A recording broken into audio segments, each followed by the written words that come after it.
Hello, everybody, and welcome to episode 25 of the PowettPlay Podcast.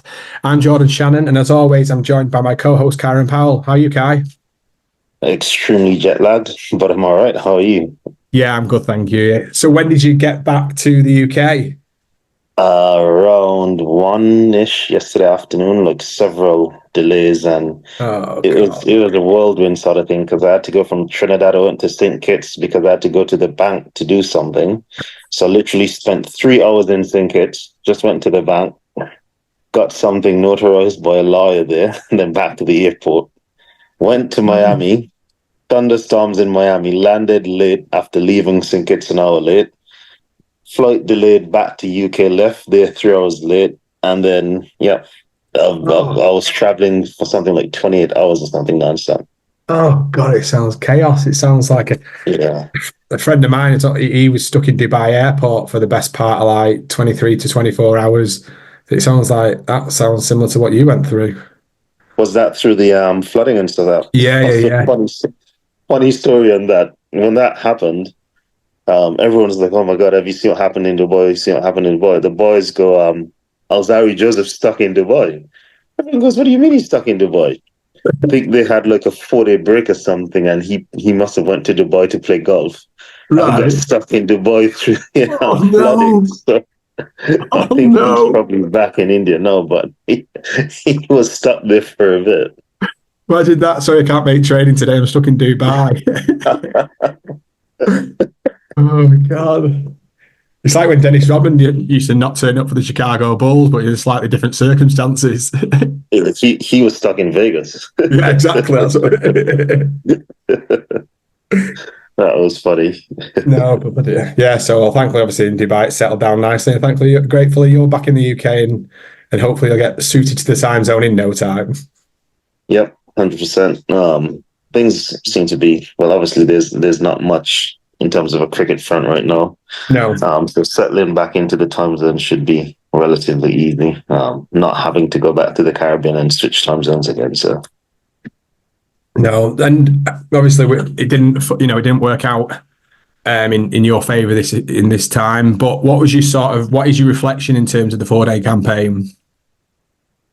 Unfortunately, it didn't go away. I'm still like mind blown as to how the hell Guyana have managed to win the competition when they were nowhere in the hunt for pretty much 75-80% of the season. Yeah. But I guess that comes down to the culture and the infrastructure that they've built over a long period of time. I think they've won probably... Is it 6 in the last 8 or something like that? If it's 6 in the last 8, and I think 7 in the last probably 10 or 12 or something like that. Right. And so they have an infrastructure that sorts of breeds success, regardless of who's in it. And that was well crafted and created, I'd say, by Ryan Griffith and Leon Johnson and these guys quite a while back. And Guyana cricket just seems to be a machine. But from a Leeward Islands standpoint, I think that it's quite frustrating, I'd say. For me personally, I'd say for a lot of the players as well, and I'd assume from the organizational standpoint, because we do lots of good work and put ourselves in positions where we're vying for competitions, whether it be 1 day or 4-day stuff consistently. You have some teams that it's either they're spiking and they're good this season or they're bad for a few seasons, or teams that are good in one format but bad in one format. But I think that we consistently compete across formats, but we're just not able to get across the line, which is the frustrating thing, because we've had extremely good performances across the board. When you look at it, we've got the leading run scorer in Mikhail Louis, who's just played his first season. We've got 2 bowlers with over 30 wickets in Jimbo and Jeremiah Louis. Yeah. And Daniel Durham finished with 29 wickets. So we've almost had 3 bowlers with 30 plus wickets. Yeah. And then we've had pretty much all of our batters in the top half of the run scorers in the tournament. So it's a lot of good things to write home about. But the one thing that we're missing, the one box that we're not being able to tick at the moment is sort of lifting that championship. And I think that hopefully that can sort of come to a head during the Super 50 competition towards the end of the year. I don't know what it's gonna take or what's gonna be, I guess, the tipping point. Obviously, we're now gonna get a new coach as the coach has retired, and I think there's an upcoming board election as well. So I'm not sure what's gonna happen from a presidency standpoint as well. But hopefully that something can sort of change that tips us over the edge and gets us to that point where we start winning championships in both formats. As I think that this group has done a lot of good work over the years and sort of deserves a few championships to justify, I guess, the performances players have put in over the years. Yeah, I think obviously from an outsider looking in and following the games, I never felt as though you're out of any game to per se as such. Like sometimes you look at your scorecard and you follow the game and you're always potentially behind the black ball a little bit. Bar the sort of Barbados game where it was tough. Even then, you were saying last week, obviously, you probably could have drawn the game. I felt like you was competitive across every game that you played. You mentioned there from an infrastructure perspective from Guyana, and you talked then about a new head coach coming in and the board side of things. Is this something that you believe that Guyana do from a blueprint perspective that you could probably adapt yourself, or how do you think that you could then, other than obviously from a performance perspective, do you think that there is something more that can be done outside of the 11 per se that could obviously help then get that championship?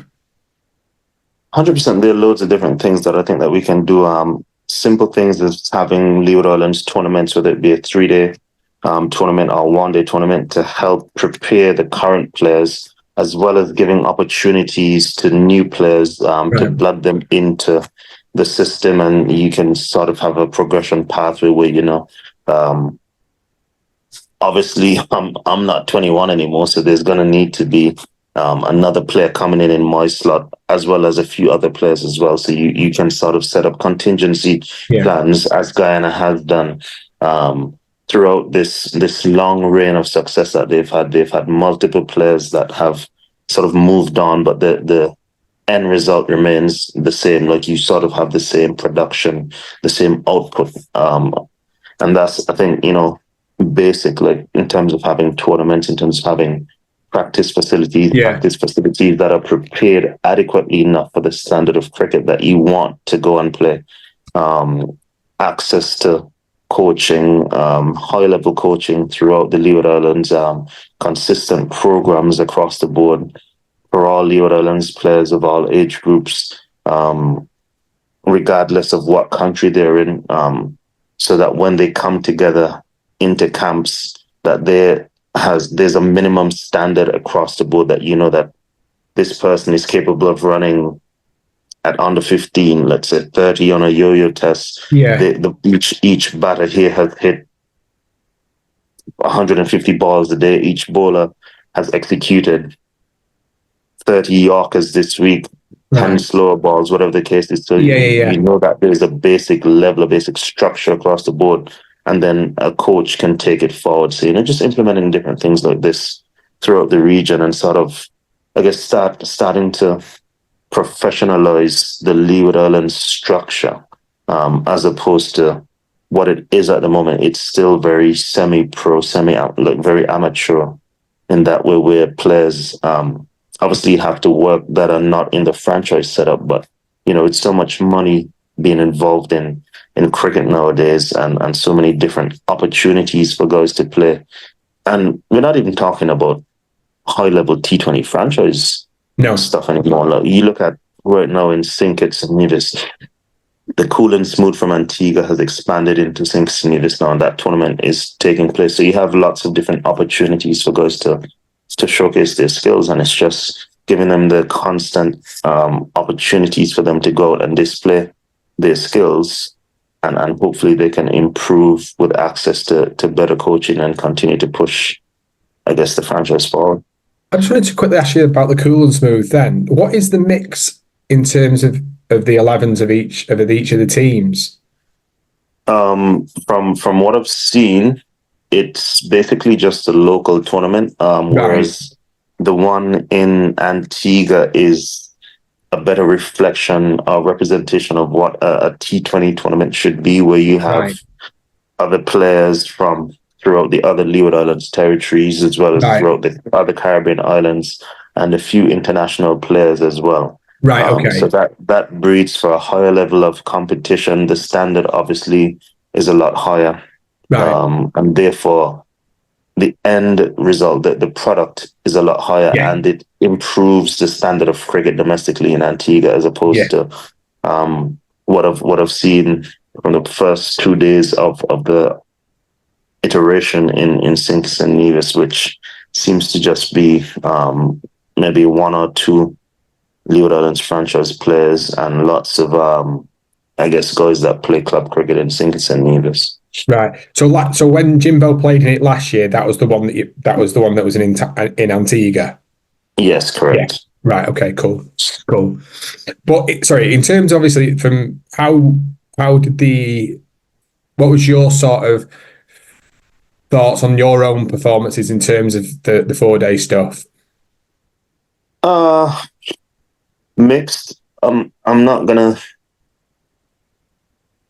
say that I'm entirely pleased with it. Obviously, it's not, I guess, the standard that I set for myself. But having a greater understanding of the situation that I was in terms of playing with a broken hand, a fractured hand, not being able to grip my bat or feel my bat or be able to play majority of my shots or play the way that my game is set up, and having to play a completely different way.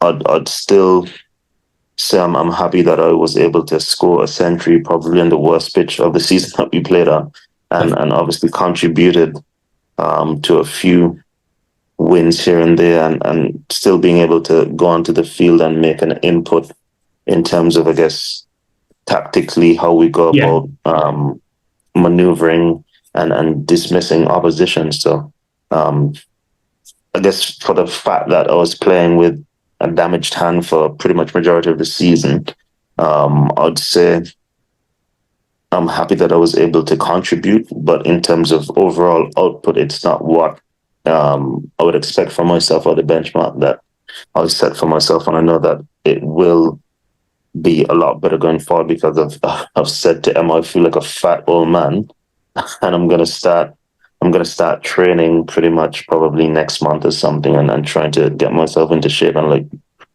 seriously get myself into shape for next year's competition. Right. You're saying very honest, feedback from yourself there, especially the last bit. But 320 odd runs, considering you missed the first 2 games and carrying this, obviously, this injury, I think it's, there's positives definitely to take from it, in a way where, like you said, that gritty ton was it could have, that's worth a 180, it was under tough conditions. But to hear your real honest feedback, I think that's something that big credit to yourself, because a lot of people, from a professional athlete standpoint, sometimes cover over those sort of situations at times, maybe, and try and I'm sorry, I'm a little bit taken back with what you're saying in terms of that, and I think it's a real credit to yourself.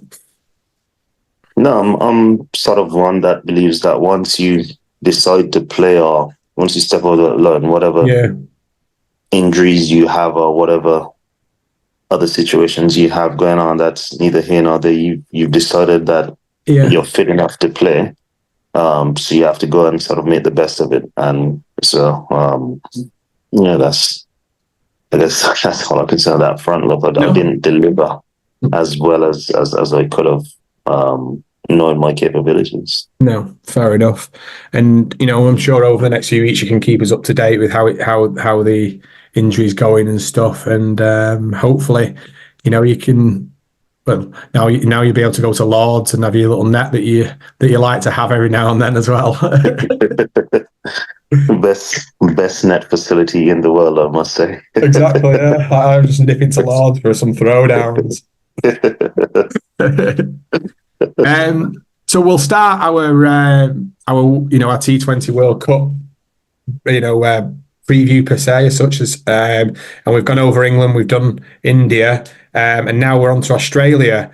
I've got my 11 and I'm pretty confident with this time. All right. Although I think that you might be, I think you'll have someone in your team that's not in my team. Interesting. But you might have two, but I think you definitely have one. So I won't say anything just yet. But in terms of, you start us, you go first. All right. So my first selection is a man of international acclaim, very experienced and successful ICC event performer, Mr. David Warner. Yeah, absolutely no-brainer. I'm saying that I think my two openers are no-brainers, to be honest with you. Because my other opener, I've gone with obviously David Warner and Travis Head. Yep, 100%. I think what I like about Travis Head in particular, it's not even just his commitment to play the way that he's playing and being able to pull it off. But when you look at the big moments that Australian cricket have had recently, whether it be the World Test Championship final, man of the match, 50 over World Cup final, man of the match. Like he does it in big pressure situations. Yeah. So it's someone that you definitely want to have on your side and back him to go and express himself. Definitely. And it's quite funny you should say that, because last week we spoke about the impact that Ben Stokes had on the England team and how obviously he won't be part of the 15 this time around. I totally agree. I think Travis Head is doing now what Ben Stokes has done for England across all three forms previously. And I think that, again, he'll go into this tournament with the experience off the back of what he's done. He won't phase him again. And I think that, and especially at the top of the order, when you've got that confidence and he'll be, absolutely full of it going into it, and when both of them, because you got the combined experience, but you've got David Warner's experience in absolute volumes and everywhere, every situation, conditions. He's got loads of experience. So he's them two at the top of the order. I think he's just frightening. 100%. And if anyone's going to get Australia off to a good start, I mean, them two. Well, to be fair, they have got a very power-packed batting lineup, but them two in ICC trophy tournaments, especially the pressure that's on everyone being a knockout tournament, changes the ballgame completely. It's not just a regular bilateral series. So I think with the experience that they have playing in big tournaments, playing in the IPL, playing in front of huge club crowds, playing for major championships, it's going to be a good starting platform for the Aussies. Yeah, I agree. So number 3, this is where I think that the first change will be. I've got Mitch Marsh. Right, same. Yep, 100% Mitch Marsh, Aussie captain. I've looked at his output again over the past 18 months or so, and it's pretty much hard to deny him in any format of cricket at the moment. He's been absolutely spectacular, and you've got to back him to continue to do what he's been doing. Yeah, no, I agree completely, and as we go down, his role with the ball will be vital as well, and I think that the fact that he's left the IPL early as well. I know he's got this niggle and stuff. I think that there's a bit of maybe there's a bit of something for him just to get that prep fully focused and switched on for the World Cup. So I knew that he'd be in your. I thought he'd definitely be in your 11, but I didn't know whether you'd bat him at 3. That was my thing. Who did you think I'd have at 3? I thought you'd have Steve. You might have Steve Smith at 3. Interesting. I actually don't have Steve Smith in my starting 11. No, neither do I. But I know obviously that you are a a big fan of his, so I didn't know so I didn't know whether you were trying to whether you would have squeezed him in. But my number four, I did mention just before that I'm a batting order and stuff. 4 and 5, I'm pretty flexible, so I'll go with Stoinis at 4. Interesting. I've gone Glenn Maxwell at number 4. Right. So just along the same lines of the discussion when we had the selection for the India team, I think that for me in T20 cricket, especially in the Caribbean, the pitches get a lot trickier and a lot more difficult as the game goes on. So I want to get my best and most destructive players in as early as possible to sort of get acclimated to the conditions to be able to maximize throughout the innings, as opposed to coming in and starting in tricky conditions. Just like when I had Surya Kumar Yadav batting at number 3 for India, I've gone with Maxwell at number 4. Yeah, and appreciate your consistency throughout your squad selection so far. Fair comment. I've got obviously then my 5 is Maxwell. So I've gone Josh Inglis. Oh right, okay. Yeah. Right, fair enough. And obviously I'm guessing he's your keeper, so obviously after Maxwell, I've got Inglis as my keeper then. So we've pretty much got the same. We've got the same players. We've just got in. I've got Stoinis at 4, Maxwell 5, Inglis at 6. You'll have. I've got Maxwell, Inglis, Stoinis. Yeah. Yeah. Well, flexibility is key in T20 cricket. And I think that I've gone for Stoinis for the fact that obviously Mitch Marsh can provide me some overs as well. Yeah. But I'm not sure that I'd take Cameron Green's T20 batting over Stoinis' T20 batting. And I think that Stoinis offers me probably a bit more variety with the ball as well in T20 in terms of being able to bowl throughout different phases of the competition. I think, if I'm not mistaken, he opened the bowling for them in the last T20 World Cup. I think he just gives me a bit of a safe option at this point in time to start the tournament. No, it's a fair comment. I think, in his 120 odd a couple of days ago was superb against Lucknow, I think it was. Superb. So for me that was it's just where it would be in the lineup sort of thing. The same with with Maxwell's, but I'm pretty happy with that.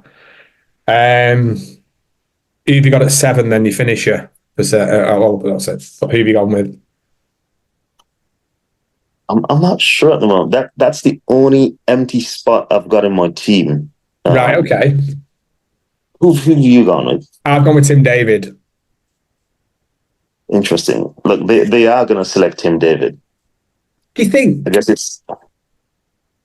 Go ahead. Well, I honestly think that the way. I think Jake Fraser-McGurk can really force his way into this side. So that was my only discrepancy. I was thinking of having Jake Fraser-McGurk bat at number 4 and slot everyone down one position. That's what I really want Mitch. I really want Mitch Marsh at number 3. So I'll do that because I'm not personally high on Tim David. So I'll put Jake Fraser-McGurk at number 4, Maxwell 5, Inglis 6, Stoinis 7. Right, fair enough. I've just gone with him from that experience finishing perspective. Yeah. That's why. But again, I looked at. I definitely think that Jake Fraser-McGurk can really force his way into this 11 if he goes and finishes the IPL. To a certain extent, the way he started it, really. Jesus, he's so explosive. Like he almost plays as though he doesn't have a care in the world. Like his ability to hit the ball from ball one, and it's just clean striking, beautiful bat swing. Yeah, hits it a long way, and is pretty consistent for a young man coming in onto the scene for the first time and just doing what he's doing. So I think that he provides them with added firepower and a bit of youthful exuberance as well. And I think, and do you know what? I wouldn't put it past Australia as well to play him just for that experience within a tournament as well. You know, with you know, with the long term future ahead, thinking let's get him. You know, there's no doubt in his ability. Let's get him in an ICC tournament early. Let's get him one under the belt with the experience, so that you know the next one down the line he's already away. Yeah, and you think about this is David Warner's last tournament for Australia as well. So that's it. He could just slot in at the top of the order, or you can go Mitch Marsh and Travis Head and Fraser McGurk at 3. Yeah, exactly. You've got options there as well. Yeah, definitely. Now, in terms of the bowlers, I think we'll have the same. I think it's just pretty much bog standard. It is. You know, Cummins straight away as at my number 8. Yeah, I've got Cummins, Stark, Zampa, Hazelwood. Yeah, same. Yeah. Same. They just pick themselves. Pretty much easiest team in the tournament to pick. I think my sort of bench options I'd be looking at Tim David,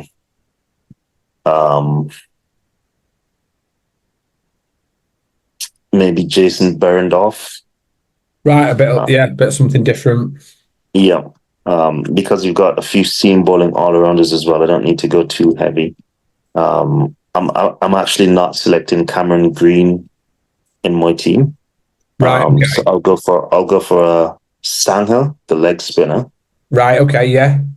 As another backup option, and I've gone for obviously Steve Smith. Yeah, that was what I was just looking at there in terms of who would they take with them, like from another spinning option. To be honest with you, because as currently constructed, my 2 spinners would be Maxwell and Zampa. Yeah. With the others being the seam bowling options as well.